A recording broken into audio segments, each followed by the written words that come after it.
History is essentially the study of everything that has happened in the past.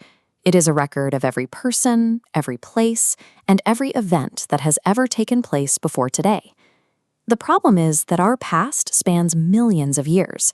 That is far too much information for anyone to study all at once without getting lost in the details. To make this information manageable, historians divide time into smaller sections called periods. You can think of these as chapters in a giant storybook, helping us understand one specific part of the story at a time.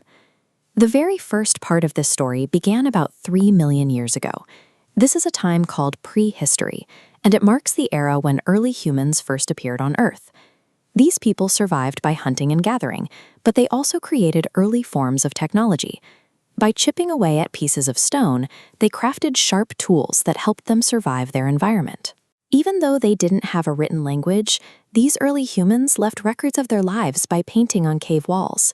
These images of animals and people show us exactly what their world looked like. Prehistory lasted until around 3000 BC. This was the moment writing was invented, which allowed people to keep permanent records and moved our story into the era of recorded history. In India, the first chapter of recorded history is the ancient period. It starts with a group of people known as the Indus Valley Civilization. This era saw a shift toward living in organized towns with shared rules, a type of settled society known as a civilization. We can see how advanced they were by looking at the cities they left behind. In Mohenjo-daro, they built sturdy structures using strong brick foundations. These skilled builders designed their cities with straight roads and organized drainage systems to keep everything running smoothly. This period also saw the rise of powerful kings and spiritual leaders who shared new ideas about values and kindness. These lessons were carefully recorded in manuscripts, often written using distinct red and black ink. By setting up the first towns and shared values, the ancient period laid the groundwork for Indian life all the way until the 8th century. Next is the medieval period. Starting in the 8th century, this was a time when many different kingdoms rose to power, and new rulers arrived in India from other lands. These kingdoms left behind stunning monuments. In the south, the Chola dynasty built massive temples covered in intricate stone carvings, reaching high into the air. Because so many different people were interacting, India developed a rich culture. This is the unique identity of a group, seen in the specific blend of languages, art, and architecture that makes a place feel unique. Later on, the Mughal Empire became one of the most powerful dynasties in the region. They had a deep love for the arts, which changed the look and feel of many Indian cities.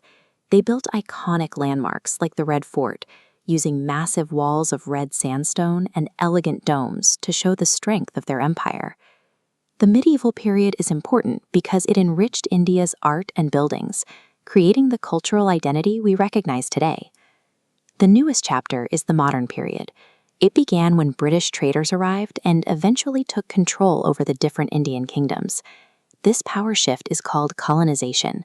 It describes a time when one country takes total authority over another's land, dictating how the people must live. The people of India did not accept this.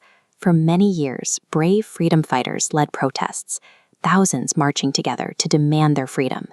Their struggle was successful. On August 15, 1947, the British rule finally ended, and India became an independent nation.